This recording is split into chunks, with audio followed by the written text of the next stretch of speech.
Kay Trillanes ho tayo muna mga kababayan, talagang ayaw tumigil ni Senator Trillanes. Biruin nyo, ang impeachment, Presidente. ang impeachment, paumpisa na ho mga kababayan. Ewan ko lang kung bakit hanggang ngayon ang tagal-tagal ayaw pang umpisahan ng Senado, no? Samantalang si Manang Aimee naman, ayun, nakapagpa-hearing na sa Senado, di ba? Oh. Tingin ko naman dapat nang umpisahan kung ang paghihintay doon sa mga tao na boboto lang na wag ma-impeach si Inday Sara Duterte, no? Paghihintay na matanggal kagaya nila Bato de la Rosa, nila Bungo, baka next month yan. Siguro mga bungad sa atin ng April 1. Eto na po, hinahagilap na po ng PNP si Bato de la Rosa. Ngayon nagtatago na, di ba? Hindi na aabot din yan makaboto. So ngayon, umpisahan nyo na, Senator Cheese. No, ano ba naman yan? Game na! Atat na ang sambayan ng Pilipino na malaman, no? Yung mga kasagutan doon sa ikinakaltas na pera nila, na pera natin, kada susweldo. Saan nagamit yung confidential funds? Gustong-gusto nang marinig ng mamamayang Pilipino yan. Gusto nang marinig yung tungkol din sa sa bribery daw. 'Di ba? Yung pasobre-sobre, lahat 'yan. Kaya umpisahan na po. Eto. Kala nyo titigil na si dating Senador Trillanes, ha? Porket si Tatay Digong ninyo nandoon na sa OBLE o nandoon na sa ICC. Hindi pa din, no?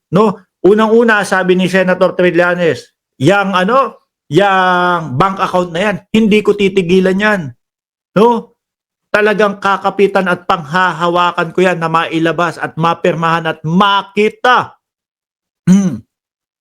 ng sambayan ng Pilipino kung ano talaga yung mga naging transaksyon diyan sa bank account ng dating Pangulo. Tingin ko mahahalukay na ho yan, mga kababayan. Eto, may sinasabi. Gusto niya na talagang matanggal sa pagka-presidente, no? Dahil may topak daw. 'Di ba, Iris Joy Ramirez? Pakinggan niyo si dating Senador Trillanes. Vice President ka pa rin. So anything that happens to the President, pwede ka pa rin maging presidente. So mas mainam yung Kailangan matanggal. Naku 'di ba kung iisipin mo, nagmamadali silang maging presidente. Nabanggit ng ating BP na na gustong ipapatay si BBM. Merong inutusan, no? Para ipapatay si BBM. Merong inutusan na para ipapatay si Lisa Marcos na ating First Lady at si Martin Romualdez. Baka nga, kasi no joke daw yun eh. Di ba? No joke. Meron akong inutusan na kapag kami nangyari sa akin, siguro kung ano ba yung iniisip ni Inday Sara Duterte na mangyari sa kanya. Kunyari, nalaglagan ng buko sa ulo o nagkabukol. Naku po, si BBM ang gumawa nito. Sige na, go ahead. Yariin mo na si BBM. Diba? Baka ganun lang yun. May pumitik sa tenga ni BP Sara. Naku, may pumitik sa inutusan ni BBM niya. Sige na, yariin mo na si BBM. Di ba? Tuloy. Happy birthday, Shiro Kansaki. Naku, ka-birthday mo ang dating Pangulo. Ano daw si BP Sara? Ito sa pwesto. Hindi ka ba? Sabi ko may topak eh. Alam naman natin, hindi naman tayo psychiatrist, pero alam natin yung may topak at yung... Mga kababayan, usaping topak po. No, yung sinasabi ni dating Senador Trillanes na may topak. Dati hindi ho ako naniniwala nung sinasabi niya yan eh. Sabi ko, grabe naman magsalita itong tao na to. Hindi naman siguro makakarating ng pagka-vice-presidente si BP Sara kung talagang may topak yan. Pero ho, mga kababayan, nung umpisa kong narinig si BP Sara, no? Doon sa umpisa ho na ano ba pinaka-umpisa? Yung press conference.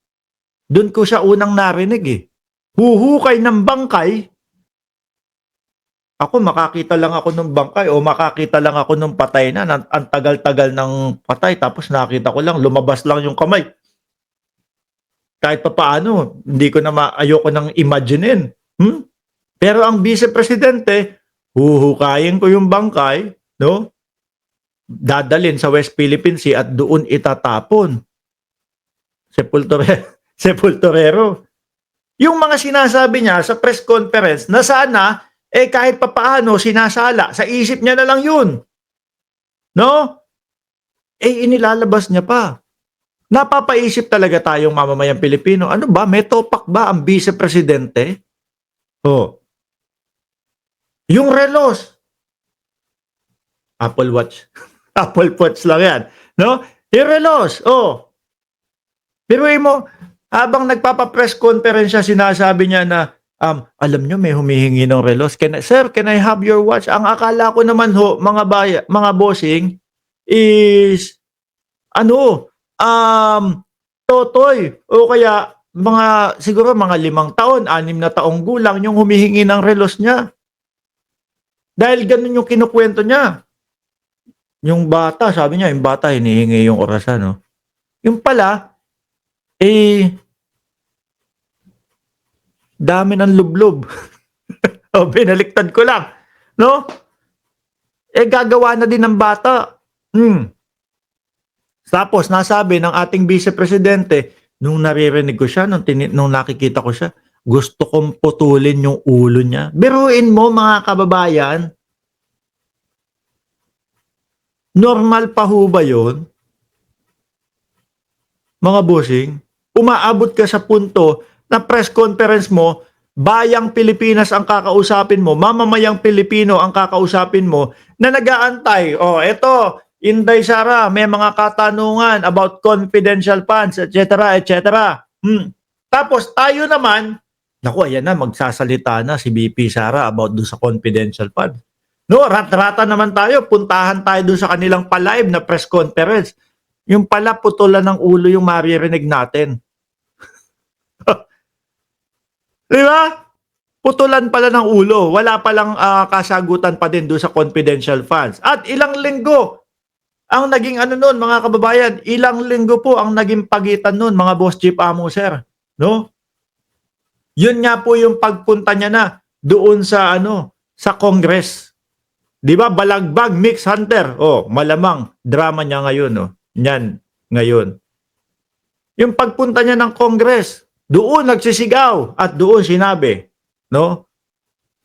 Pag may nangyari sa akin, may inutusan ako para patayin si BBM, si First Lady Lisa Marcos at si Martin Romualdez.